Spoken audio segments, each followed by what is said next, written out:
A big fight has happened in Osaka. A family from the Takikawa clan, the most feared Yakuza in Japan, had to suffer a tragic fate because all of their families were killed by one of their enemies. Fortunately, there was a survivor from a Takikawa descendant, a little girl named Akemi. Akemi grew up in Brazil, one of the countries with the largest Japanese community. She still doesn't know about the incident that happened to her family in the past. She thought that she was just an ordinary girl living in Brazil with his now deceased grandfather. Out of concern that she would forget her roots, his grandfather's friend, whom Akemi used to call senpai or teacher, taught her some sword techniques.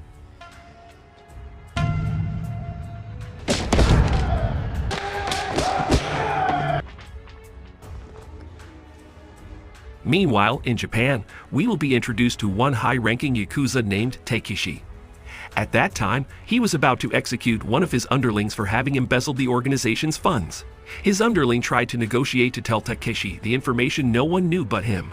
However, after Takeshi heard the information, instead of forgiving him, he killed him along with the other three of his subordinates with no apparent reason. Feeling responsible for his subordinate's mistake, Takeshi went to meet his boss, Oyabun, to apologize by cutting off one of his fingers. Luckily, Oyabun thought it was not necessary for Takeshi to cut off his finger. He thought that Takeshi had done more than enough for the organization.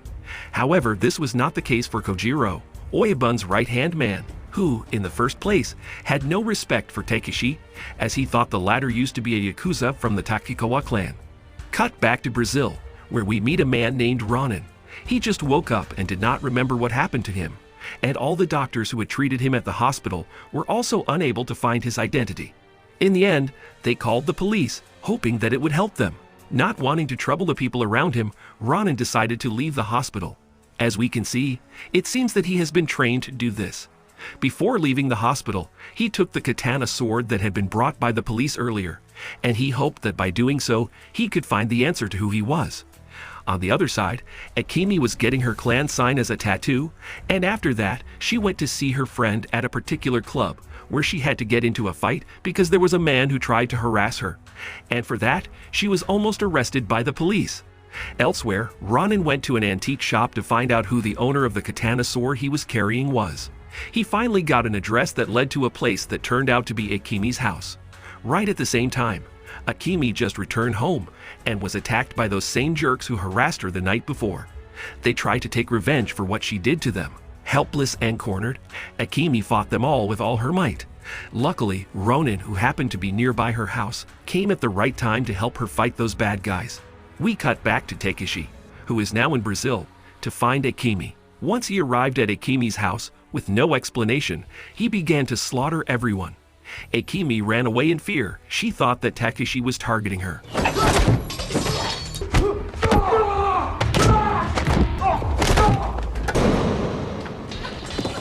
Akemi and Ronin ended up at her sensei's house to take refuge from Takeshi. Finally, the fact about who the previous owner of the katana sword was is revealed. It belonged to Akemi's grandfather. However, Akemi had no idea about it all. All she knew about him was that he was just an ordinary old man, living just like others. At the end, her sensei told her one important thing for her to know, that the sword was destined to return to Akemi's hands, and he asked her to find out more about it by giving her a photo and an address. In that photo, Takeshi was there with some people that looked like a family. Out of curiosity, Akemi went to the address given by her sensei, and Ronin followed her in the hope of finding some answer that might help him know more about himself. Once they arrived, they met an old man named Chiba, who was her grandfather's friend. He then explained to her that the katana sword she was holding was from the Takikawa clan lineage. Despite the explanation, Akemi became even more confused, and then she asked him what that stuff had to do with herself. However, Chiba couldn't tell her more about it, so in the end, there was nothing Akemi could do but be patient. Mr. Chiba did not want to tell her that she was actually a descendant of the Takikawa clan. Long story short, the day has passed. Akemi couldn't find herself to go to sleep. She kept thinking about all the things that had happened to her lately. An old woman named Chiyo then took her to a cemetery that was located behind the house. How surprised Akemi was when she saw her grandfather's grave was there too. Akemi then took a box from her grandfather's tomb. That box contained a newspaper about the massacre that occurred among the Takikawa clan. With each passing moment, The memory of the incident flashed through her mind.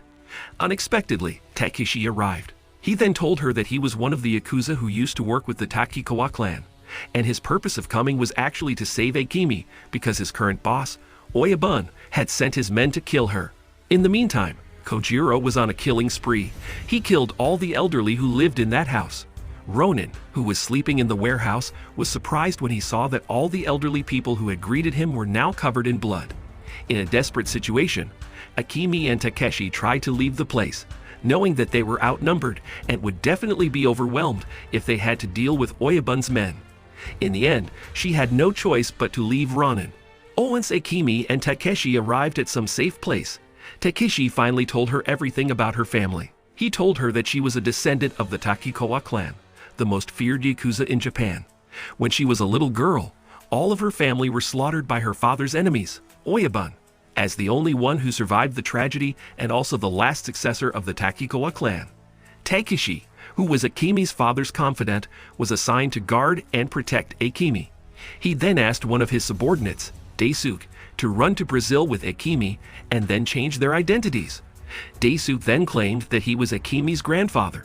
It was planned before that Daisuke would reveal everything about her when she grew up, but unluckily, Daisuke was killed by a hitman hired by Oyabun.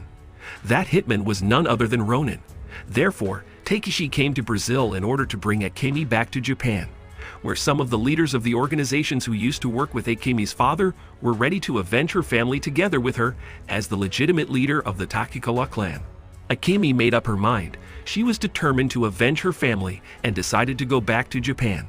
Before leaving Brazil, she went to her sensei's house to say goodbye, but how shocked she was to find her sensei dead in such a tragic way. Shortly after that, Ronin appeared, and she was sure that he was the one who killed her sensei, but Ronin denied it, stating that he couldn't remember anything. Blinded by her sense of revenge, Akemi didn't believe any of his excuses, especially when she knew that he was the assassin who killed her grandfather. After dealing with Ronin, Akemi and Takeshi headed to Japan by helicopter with the help of some insiders. Both of them then rushed to the pickup point, but they were betrayed.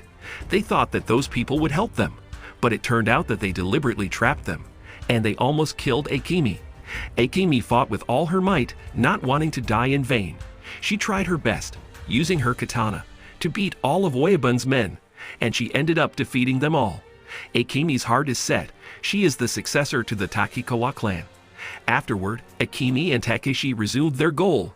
They went upstairs to catch the helicopter they had chartered, but it was not there. Instead, Kojiro and his men were there, waiting for them. Kojiro was furious when he saw Takeshi guarding the Takikawa successor. He then took his katana and aimed it at Takeshi. The latter died right before Akemi's eyes. Unexpectedly, Ronin came out of nowhere. When he saw an opportunity, he used it to kill two of Kojiro's men. A few moments later, Akemi dared Kojiro to duel with her using their respective katana swords.